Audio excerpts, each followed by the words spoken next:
ఓం సదాశివసమారంభాం వ్యాసశంకరమధ్యమాం అస్మదాచార్యపర్యంతాం వందే గురుపరంపరాం. ఓం పార్థాయ ప్రతిబోధితాం భగవతా నారాయణేన స్వయం వ్యాసేన గ్రథితాం పురాణమునినాం మధ్యే మహాభారతం అద్వైతామృతవర్షిణీం భగవతీం అష్టాదశాధ్యాయినీం అంబ త్వామనుసందధామి భగవద్గీతే భవద్వేషిణీ.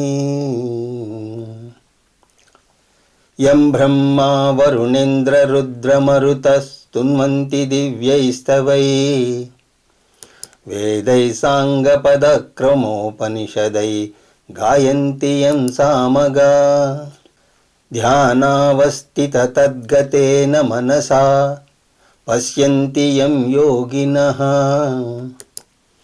యస్యాంతం న విదుఃసురాసురగణా దేవాయ తస్మై నమః. ఓం శ్రీకృష్ణ పరబ్రహ్మణే నమః. అథ ప్రథమోధ్యాయః అర్జున విషాదయోగః. ఈ మొదటి అధ్యాయాన్ని ఉపోద్ఘాత అధ్యాయము అనొచ్చు. ఎందుకంటే అసలు గీత బోధ రెండవ అధ్యాయం నుంచి, అది కూడా 11వ శ్లోకం నుంచి మొదలవుతుంది. అలాంటప్పుడు మరి మొదటి అధ్యాయం ఎందుకు అంటే అది 2 అంశాలను ప్రవేశపెడుతుంది. ఒకటి సమస్యను వర్ణిస్తుంది, రెండవది గురు శిష్యుల యొక్క పరిచయాన్ని చేస్తుంది. అర్జునుడి యొక్క సమస్య ఏమిటి అంటే సంసారం. సంసారం మనిషి యొక్క ప్రాథమిక సమస్య అని చెప్పచ్చు. ఎందుకంటే ఈ సమస్య సర్వజనీయమైనటువంటి సమస్య, సర్వకాలాలకు చెందినటువంటి సమస్య. దీనికి దేశం, కాలం, వయస్సు, జాతి, కులం, మతం, వర్ణం, ఆశ్రమాలతో పని లేదు. 5000 సంవత్సరాల క్రితం అర్జునుడు ఏ సమస్యనైతే ఎదుర్కొన్నాడో సరిగ్గా ఇప్పుడు కూడా మానవ జాతిని వేధిస్తున్నటువంటి సమస్య అదే. మానవ జాతి ఇంకొక 500 సంవత్సరాలు కొనసాగితే అప్పుడు కూడా అదే సమస్య వెంటాడుతూ ఉంటుంది. అందువల్లనే దీన్ని ప్రాథమిక సమస్య అని అన్నారు. ఈ ప్రాథమిక సమస్యను శాస్త్రం సంసారము అని అంటుంది. ఈ సమస్యను ఒక రోగంతో చూస్తే దీన్ని భవరోగము లేదా సంసార రోగము అని అంటారు.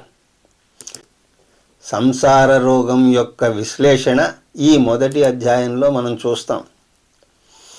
వ్యాసాచార్యుల వారు దీన్ని మొదటి అధ్యాయంలోనే ఎందుకు చర్చించారు అంటే ఈ సర్వజనీయమైనటువంటి సమస్యకు పరిష్కారంగా వచ్చిందే గీతాశాస్త్రం. ఈ భవరోగానికి పరిష్కారం గీతలో 2వ అధ్యాయం మొదలై చివరి వరకు కొనసాగుతుంది. అందువల్ల భగవద్గీతను మోక్షశాస్త్రం అని కూడా అంటారు. మోక్షశాస్త్రము అంటే మానవ జాతి సమస్య అయినటువంటి సంసారానికి పరిష్కారాన్ని చూపేటువంటి శాస్త్రం. అందువల్ల సమస్య ఏమిటో సరిగ్గా అయితేనే కానీ పరిష్కారం యొక్క ప్రాముఖ్యతను, అవసరాన్ని మనం గుర్తించలేం. అందువల్ల సంసార వర్ణన ప్రథమ అధ్యాయం యొక్క ప్రథమ లక్ష్యం. అందువల్ల ఈ అధ్యాయాన్ని అర్జున విషాదయోగము అని అంటారు. విషాదము అంటే సంసారం, అంటే అర్జునుని యొక్క సంసార యోగము. ఒక ప్రత్యేక సందర్భంలో అర్జునుడు ఎదుర్కొన్నటువంటి సమస్య. అటువంటి సమస్యను ప్రతి ఒక్కరూ ఏదో ఒక సమయంలో ఎదుర్కొంటూనే ఉంటారు. అందువల్ల ఈ సంసారము అని అంటే ఏమిటో వివరంగా చూద్దాం. సంసారం అంటే ఏమిటి? మానవ జాతి ఎదుర్కొనే ఈ సమస్యను రకరకాలుగా వర్ణించవచ్చు. ఉదాహరణకి ఒక రోగాన్ని రకరకాల వైద్య విభాగాల్లో రకరకాలుగా నిర్వచిస్తారు. ఒక రోగి అలోపతి వైద్యానికి వెళితే అక్కడ డాక్టర్లు అతని రోగాన్ని జాండీస్ అనో లేకపోతే క్యాన్సర్ అనో ఏదో నిర్వచిస్తారు. అదే రోగి ఆయుర్వేదానికి వెళితే అక్కడ రోగ నిర్ధారణ వేరే విధంగా ఉంటుంది. ఆయుర్వేదంలో వాతము, పిత్తము, కఫము అని 3 అంశాలలో ఏదో ఒక అంశం వల్ల రోగం వస్తుంది అని అంటారు. సమస్య ఒక్కటే, రోగి ఒకడే, కానీ దాన్ని చూసిన తీరు వేరు. అలాగే సంసారం అనే సమస్య ఒకటే, కానీ దాన్ని భిన్న సందర్భాలలో భిన్న రీతుల్లో వర్ణిస్తారు. ఇక్కడ వ్యాసాచార్యులు వారు ఒక ప్రత్యేక పద్ధతిలో దీన్ని వర్ణించారు. ఆయన సంసారాన్ని 3 రోగాల కలయికగా అభివర్ణించారు. ఆ 3 రోగాలు ఏమిటి? రాగము, శోకము, మోహము. ఇప్పుడు ఒక్కొక్క పదాన్ని కాస్త వివరంగా చూద్దాం. మొదటిది రాగం. ఈ రాగం అనే పదాన్ని సరిగా అర్థం చేసుకోవాలి. ఇది చాలా ముఖ్యమైనటువంటి పదం. కృష్ణ పరమాత్మ గీతలో పదే పదే ఈ పదాన్ని వాడుతూ ఉంటారు. దీనిని సంగీత ప్రియులు ఈ మాట వింటే ఇది ఏ రాగం అండి, కళ్యాణి రాగమా, కాంబోజి రాగమా అని అడగవచ్చు. కానీ ఇది వేదాంత రాగం, అంటే బంధకత్వం, భావపరంగా ఆధారపడ్డం, ఎమోషనల్ డిపెండెన్సీ అని అంటూ ఉంటారు చూసారా. అలాగా రాగం గురించి మాట్లాడినప్పుడు రాగానికి ప్రేమకు మధ్య ఉన్నటువంటి సూక్ష్మమైన భేదాన్ని మనం గుర్తించాలి. ఎందుకంటే 2 చూడ్డానికి ఇంచుమించుగా ఒకేలాగా ఉంటాయి. కానీ భగవద్గీతలో రాగాన్ని తీవ్రంగా విమర్శిస్తే ప్రేమను గొప్పగా కీర్తిస్తారు. రాగం సంసారం యొక్క లక్షణం అయితే ప్రేమ ముక్తి పొందిన జ్ఞాని లక్షణం. అందువల్ల ఈ రెండింటి మధ్య భేదాలను మనం జాగ్రత్తగా గమనించాలి. రాగం, ప్రేమల మధ్య వ్యత్యాసాలను గనక మనం చూసినట్లయితే, ఒకటి స్వార్థము, నిస్వార్థం. రాగం బంధకత్వంతో కూడినది. ఈ బంధకత్వం స్వార్థపూరితమైనది. ఏ వ్యక్తి మీద అభిమానం ఏర్పడితే అతనితో అనుబంధం వల్ల నాకేమిటి లాభం అని చూస్తాను. నేను అతనికి ఏమిటి లాభం అన్నది పట్టించుకోపోవచ్చు, లేదా దానికి అంత ప్రాముఖ్యతని ఇవ్వకపోవచ్చు. అతని వల్ల నేను ఆనందాన్ని పొందుతున్నానా లేదా అనే స్వార్థంతోనే ఆలోచిస్తాను. ప్రేమ విషయంలో అలా కాదు. ఒక వ్యక్తిని నేను ప్రేమిస్తే అతని వల్ల నాకు ఆనందం కలుగుతోందా లేదా అన్నది మాత్రమే చూడకుండా అతను కూడా ఆనందంగా ఉన్నాడా లేదా అని చూస్తాను. అంటే ఇక్కడ నా ఆనందాన్ని పూర్తిగా నిర్లక్ష్యం చేయాలి అని కాదు అర్థం. కానీ ఎదుటి మనిషి ఆనందాన్ని హరించి నేను ఆనందాన్ని పొందాలి అని అనుకోను.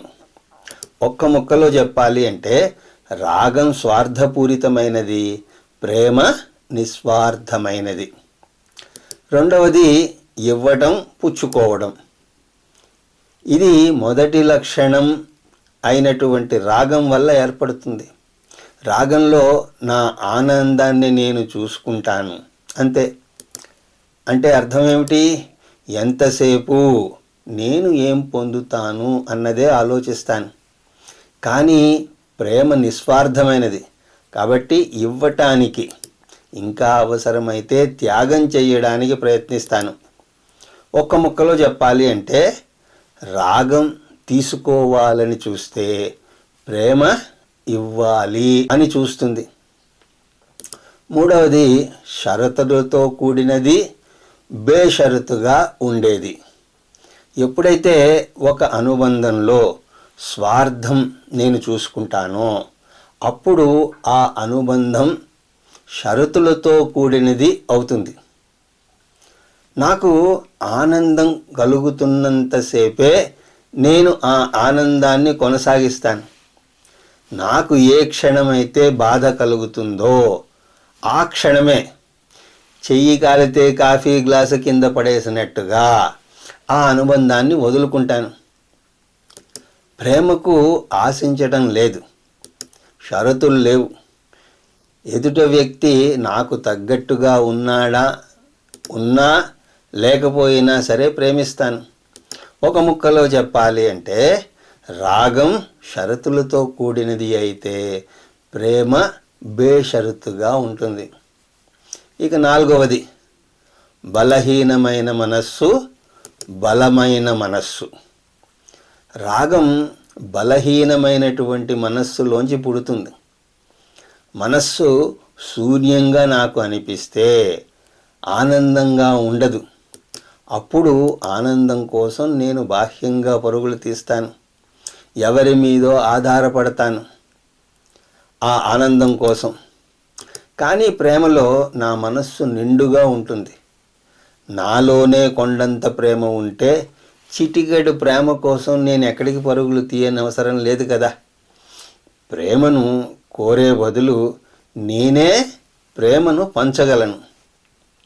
ఒక ముక్కలో చెప్పాలి అంటే బలహీనమైన మనస్సులోంచి రాగం పుడితే బలమైనటువంటి మనస్సులోంచి ప్రేమ పుడుతుంది.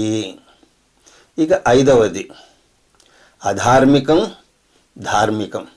రాగంలో బుద్ధి కప్పబడిపోతుంది. అప్పుడు రాగం అధర్మానికి పాల్పడేలాగా చేస్తుంది. కానీ ప్రేమలో బుద్ధి బాగానే పనిచేస్తుంది. అప్పుడు నా ప్రవర్తన ధార్మికంగానే ఉంటుంది. ఒక్క ముక్కలో చెప్పాలి అంటే రాగం అధార్మికం, ప్రేమ ధార్మికం. ఈ విధంగా రాగం సంసారం యొక్క ప్రాథమిక రోగం. రెండవది శోకం. ఈ రాగం నుంచి ఏర్పడేదే శోకం. శోకం అంటే దుఃఖం. రాగం శోకానికి దారి తీయక తప్పదు. బాహ్య వస్తువుల మీద నా ఆనందం ఆధారపడితే ఆ వస్తువు ఎన్నాళ్ళు నిలుస్తుంది? అది మాయమైన మరుక్షణం నాకు శోకం కలుగుతుంది. చేతికర్రను సరదాగా పట్టుకుని నడిచే వాళ్ళకి ఆ కర్ర లేకపోయినా సరే బాధపడరు. కానీ ఆ కర్ర మీదే ఆధారపడి నడిచే వాళ్ళకి అది లేకపోతే ఒక్క అడుగు కూడా ముందుకు వేయలేరు. ఎవరి మీదో భావపరంగా ఆధారపడ్డం, ఎమోషనల్ డిపెండెన్సీ కూడా అటువంటి కర్రే. వారు కనుమరుగైతే నీరసం, నిస్పృహ, నిరాశలకు లోనవుతాం. ఇంకా మాట్లాడితే దిగ్భ్రాంతికి లోనవుతాం. దురదృష్టమైనటువంటి విషయం ఏమిటి అంటే నిజానికి ఈ లోకంలో ఏదీ శాశ్వతం కాదు. ఆస్తులు, మనుషులు, హోదా, ఐశ్వర్యం, శరీరం ఏదీ కూడా శాశ్వతం కాదు. వీటిలో దేని మీద నేను ఆధారపడినా అది అశాశ్వతమే. భవిష్యత్తులో ఏదో ఒక రోజున వాటిని నేను వదులుకోక తప్పదు. కానీ అది నన్ను వదిలి వెళ్ళిపోయినప్పుడు నేను కృంగిపోతాను. అందువల్ల ఈ నగ్న సత్యాన్ని ఎదుర్కోవడానికి ఏం ప్రయత్నం చేస్తున్నావు అని ప్రశ్నిస్తుంది శాస్త్రం. ఈ సమస్య ప్రతి ఒక్కరము ఎప్పుడో ఒకప్పుడు ఎదుర్కోక తప్పదు. చూస్తూ చూస్తూ ఉండగానే వృద్ధాప్యం పైన పడుతుంది. ఒంట్లో శక్తి ఊడిపోతుంది. సంపాదించే వయస్సు తీరిపోతుంది. అటువంటి సమయంలో ఆదుకోవడానికి మనం ఏం చేస్తూ ఉంటాం? జీవిత బీమాలు, ఆరోగ్య పథకాలు, ఎఫ్డీలు ఇలాంటివన్నీ కూడా ఏర్పాటు చేసుకుంటాం కదా. కానీ భావపరమైనటువంటి సమస్యకు ఏం ఏర్పాటు చేసుకున్నావు అని అంటుంది శాస్త్రం. దానికి ఏర్పాటు చేసుకోకపోతే మనకు దేని మీద బంధం ఉందో అది మనకు దక్కకుండా పోయినప్పుడు మానసికంగా కృంగిపోతాం.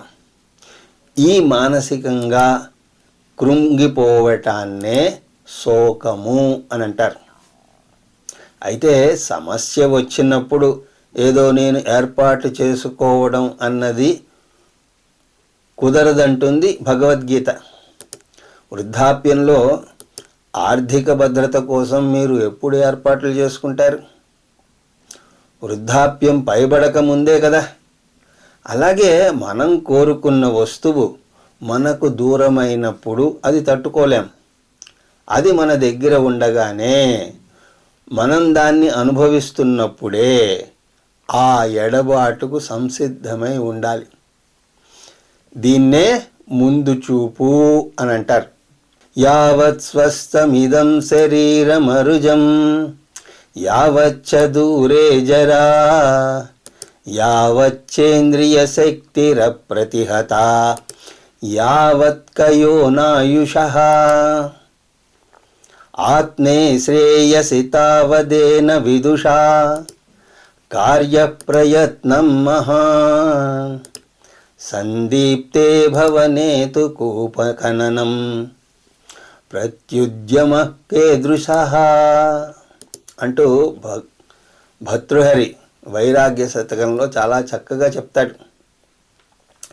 యావస్వస్థం ఇదం, నా శరీరం ఆరోగ్యంగా ఉన్నప్పుడు, మానసికంగా నేను దృఢంగా ఉన్నప్పుడు, ఇంద్రియాలలో పటుత్వం తగ్గనంత వరకు, కుటుంబ సభ్యుల ఆదరాభిమానాలన్నీ కూడా తగ్గనంత వరకు, వ్యాపారం కూడా బాగా కొనసాగుతున్నప్పుడు, అంతా బాగున్నప్పుడు ఆత్మే శ్రేయసి తావతేన కార్య ప్రయత్నో మహాన్. అటువంటి సమయంలో ముందు చూపు ఉండాలి.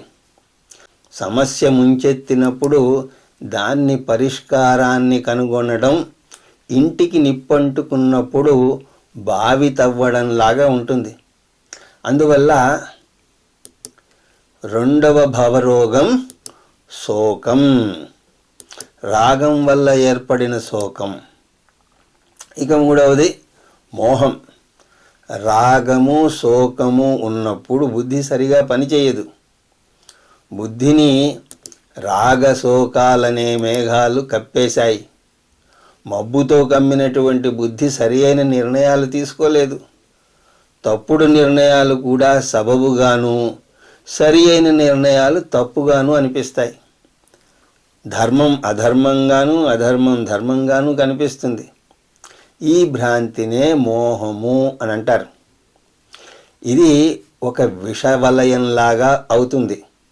రాగం వల్ల శోకంలో పడతాను, శోకం వల్ల బుద్ధి కప్పబడుతుంది, బుద్ధి కప్పబడడం వల్ల మోహంలో పడి తప్పుడు నిర్ణయాలు తీసుకుంటాను.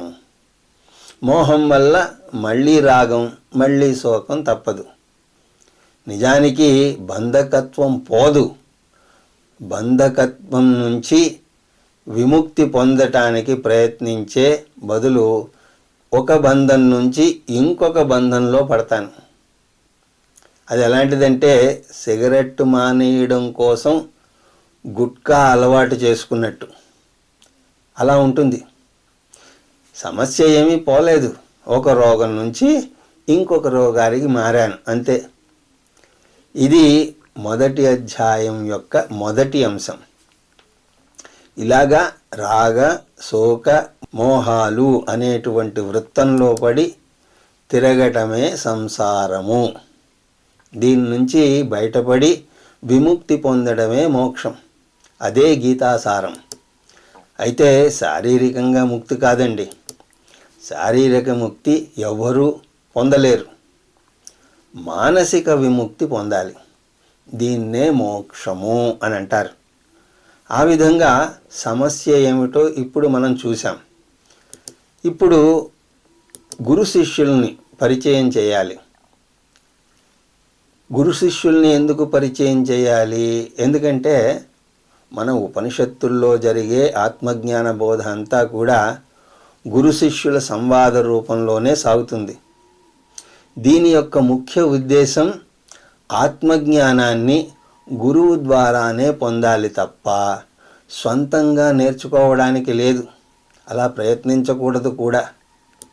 ఇప్పుడు ఏదైనా అనారోగ్యం చేస్తే సొంతంగా మనకు తోచినటువంటి వైద్యం చేసుకోవడం ఎంత ప్రమాదకరమో, సొంతంగా ఆత్మజ్ఞానం పొందడానికి ప్రయత్నించడం కూడా అంతే ప్రమాదం. ఒక చిన్న తలనొప్పి రావటానికి కొన్ని వందల కారణాలు ఉండవచ్చు.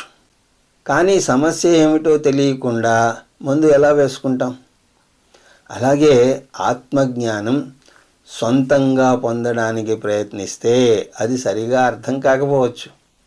సరిగా అర్థం కాకపోయినా పర్వాలేదు, తప్పుగా అర్థం చేసుకుంటేనే ప్రమాదం. అందుకే ఒక చోట శంకరాచార్యులు వారు శాస్త్రజ్ఞోపి బ్రహ్మాన్వేషణం స్వాతంత్ర్యేన న కుర్యాత్.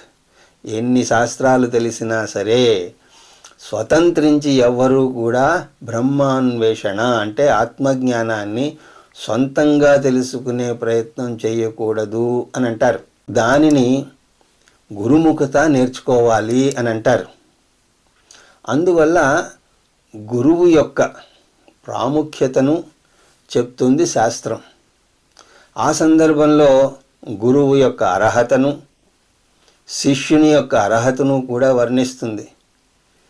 ఏ సందర్భంలో గురు శిష్యులు ఒకచోట చేరారో కూడా చెప్తుంది. ఇక్కడ సందర్భం ఏమిటి అంటే మహాభారత యుద్ధం. ధార్మికులైనటువంటి పాండవులకు, అధార్మికులైనటువంటి కౌరవులకు మధ్య జరగబోయే సంగ్రామం.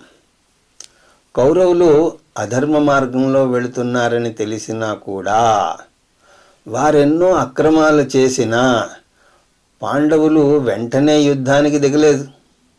సామదాన భేద దండోపాయాలు అంటారు. అంటే సామదాన భేద మార్గాలను ఉపయోగించి చూసిన తర్వాత అవి పని చెయ్యకపోతే అప్పుడు దండోపాయానికి రావాలి.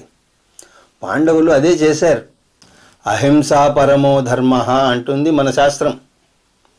పాండవులు అహింసా మార్గంలోనే ప్రయత్నించారు, కానీ కుదరలేదు. శాస్త్రం అహింసను బోధించిన కొన్ని ప్రత్యేక సందర్భాల్లో హింస తప్పదు అని అంటుంది. అందువల్లనే మన దేవుళ్ళందరూ కూడా కృపాసాగరులు అయినా కూడా, వారు ప్రేమస్వరూపులైనా సరే కూడా వారందరికీ ఆయుధాలు ఉంటాయి. ఒకరేమో కోదండపాణి, ఇంకొకరు పినాకపాణి, ఇంకొకరి దగ్గర సుదర్శన చక్రం. ఇవన్నీ ఎందుకుంటాయి? అహింసా మార్గం పనిచేయనప్పుడు ధర్మ సంరక్షణ కోసం దుష్టులను శిక్షించక తప్పదు. ఒక డాక్టరు అవసరమైతే రోగికి ఒక కాలు కొంత మేరకు తీసేస్తాడు. ఎందుకు? అది మందులతో తగ్గదు. అంతేకాదు, లేకపోతే ఆ రోగికి రోగం ఆ కాలంతా పాకుతుంది. ఇక్కడ డాక్టరు ద్వేషాన్ని చూపించినట్ట, జాలిని చూపించినట్ట? ఖచ్చితంగా జాలినే. అదేవిధంగా దేశంలో అధర్మం పెరిగిపోతున్నప్పుడు క్షత్రియుడు ముందు అహింసా మార్గంలో దాన్ని అణగదొక్కడానికి ప్రయత్నించాలి. అయినా కుదరకపోతే ధర్మయుద్ధం చేయక తప్పదు. పాండవులు 13 సంవత్సరాల సుదీర్ఘ వనవాసం చేసి దీర్ఘంగా ఆలోచించి ఎన్నో వ్యయ ప్రయత్నాల కోర్చాక ధర్మయుద్ధం చెయ్యాలి అనే నిర్ణయానికి వచ్చారు. దుర్యోధనుడనే రోగాన్ని అంతమొందించాలి, వేరే మార్గం లేదు. అలాగా ధర్మయుద్ధంలోకి అడుగు పెట్టారు. ఏమైందప్పుడు? ఇరుపక్షాల సైన్యాలు కురుక్షేత్ర యుద్ధానికి సిద్ధమయ్యాక అర్జునుడికి శత్రు సైన్యం యొక్క బలాబలాలను పర్యవేక్షించాలనే కుతూహలం కలిగింది. తన రథసారథి అయినటువంటి కృష్ణ పరమాత్మను సైన్యం ముందు నిలబెట్టమన్నాడు తన రథాన్ని. తీరా చూస్తే తన ముందు ఉన్నది ఎవరు? దుర్యోధనుడు కాదు. దుర్యోధనుడై ఉంటే అతను ఇంకా పగతో రగిలిపోయి ఉండేవాడు. కానీ అతను చూసింది ఎవరిని? భీష్మ ద్రోణులను. ఎవరి మీదైతే అతనికి బంధం ఉన్నాదో వారిని. అది వారి మీద బంధమా ప్రేమ ఎలా తెలుస్తుంది? బంధానికి ప్రేమకి మధ్య చూసినటువంటి కొన్ని వ్యత్యాసాల్లో ఒక వ్యత్యాసాన్ని మనం గుర్తు తెచ్చుకోవాలి. ఇక్కడ బంధం ఉంటే అధార్మిక ప్రవర్తన, ప్రేమ ఉంటే ధార్మిక ప్రవర్తన మనం చూపిస్తాం. బంధం ఉన్న చోట మోహం పుడుతుంది. మోహం బుద్ధిని కప్పేస్తుందని, బుద్ధిని కప్పేయడం వల్ల అతను అధార్మికంగా నిర్ణయాలు తీసుకుంటాడని మనం చూసాం. అతని బుద్ధి మోహంతో కప్పబడిందని ఎలా తెలుస్తుంది? చాలా తేలిక. 13 సంవత్సరాలు దీర్ఘంగా ఆలోచించి మహాభారత యుద్ధం ధర్మయుద్ధము అనే నిర్ణయానికి వచ్చారు. అది రాత్రికి రాత్రి తీసుకున్నటువంటి నిర్ణయం ఏమీ కాదు కదా. కానీ ఇప్పుడు క్షణిక నిర్ణయానికి వచ్చేశాడు. ఏ యుద్ధాన్నైతే ధర్మయుద్ధంగా భావించి కయ్యానికి కాలు దువ్వాడో ఇప్పుడు ఆ యుద్ధాన్ని అధర్మయుద్ధం అనేస్తున్నాడు అర్జునుడు. అతని దృష్టిలో మార్పు వచ్చింది. ధర్మం అధర్మంగా కనబడుతోంది. అతను మోహంలో పడ్డాడు అని చెప్పడానికి ఇదొక నిదర్శనం. అంతేకాదు, ఒక క్షత్రియుడు యుద్ధరంగంలో వెన్ను చూపకూడదు. అతను యుద్ధం నుంచి వెళ్ళిపోయి యుద్ధం నుంచి విరమించుకుని అలా వినవించుకోవడమే కాక సన్యాసాన్ని స్వీకరిస్తాను అని అంటున్నాడు. ఇది కూడా అధర్మమే. సమస్య నుంచి పారిపోయి సన్యాసం స్వీకరిస్తాను అన్నది ధర్మం కాదు. అర్జునుడికి ఈ విధంగా బాగా తెలుసు. అయినా కూడా సన్యాసాన్ని తీసుకుంటాను అని అంటున్నాడు. అంటే అధార్మిక సన్యాసాన్ని ధార్మికంగా చూస్తున్నాడు, ధర్మయుద్ధాన్ని అధర్మంగా చూస్తున్నాడు. వీటన్నింటి బట్టి అతని మనస్సు భ్రాంతిలో పడిందని మనకు స్పష్టంగా తెలుస్తోంది. మనకే కాదు, తర్వాత అర్జునుడికే తన మనస్సు భ్రాంతిలో పడిందని స్పష్టంగా తెలుస్తుంది. అందుకే కార్పణ్య దోషోపహత స్వభావ పృచ్ఛామి త్వాం ధర్మ సమూఢచేతా యశ్రేయసాన్నిత్యతన్బ్రూహి తన్మే శిష్యస్తేహం సాధిమాం త్వాం ప్రపన్నం అని అంటాడు. హే కృష్ణ, నేను పిరికితనానికి లోనై ధర్మాధర్మ విచక్షణను కోల్పోయాను అని అన్నాడు. ఎక్కడ అయోమయంలో పడతామో అక్కడ బంధం ఉన్నట్టే అర్థం. ఉదాహరణకు, మీరు ఒక పెద్ద సంస్థకి యజమాని. ఎవరో తప్పు చేశారని విన్నారు. వెంటనే వారిని శిక్షించడానికి నిర్ణయించుకున్నారు. కానీ కాసేపటికల్లా ఆ తప్పు చేసింది ఎవరో కాదు, మీ సొంత బావుమరిదే అని తెలుస్తుంది. అప్పుడు మీరు ఆలోచనలో పడతారు. మీ వారు కానంతసేపు ధర్మంగానే ప్రవర్తిస్తారు. సొంత వారి దగ్గరికి వచ్చేసరికే ధర్మం పక్కకి తొలగిపోతుంది. అక్కడ మోహం సరిగ్గా ఆలోచించనివ్వదు. అలాగే ఆపరేషన్ చేయడంలో ఆరితేరినటువంటి వైద్యుడు కూడా అదే ఆపరేషన్ స్వయంగా తన పుత్రుడికి చేయాల్సి వస్తే బెదిరిపోతాడు, ఏకాగ్రతని చూపలేడు. అదేవిధంగా అర్జునుడు సాక్షాత్తు తన పితామహుడు అయినటువంటి భీష్ముణ్ణి, తన గురువు అయినటువంటి ద్రోణాచార్యుణ్ణి సంహరించడానికి వచ్చాను అని గ్రహించగానే బెంబేలెత్తిపోయాడు. వారి మీదట అతనికున్న రాగం శోకంలోకి, ఆ తర్వాత మోహంలోకి దిగింది. మోహం వల్ల నిస్సహాయుడయ్యాడు. ఎప్పుడైతే తన నిస్సహాయతను తను గుర్తించాడో వెంటనే కృష్ణ పరమాత్మను శరణు వేడాడు.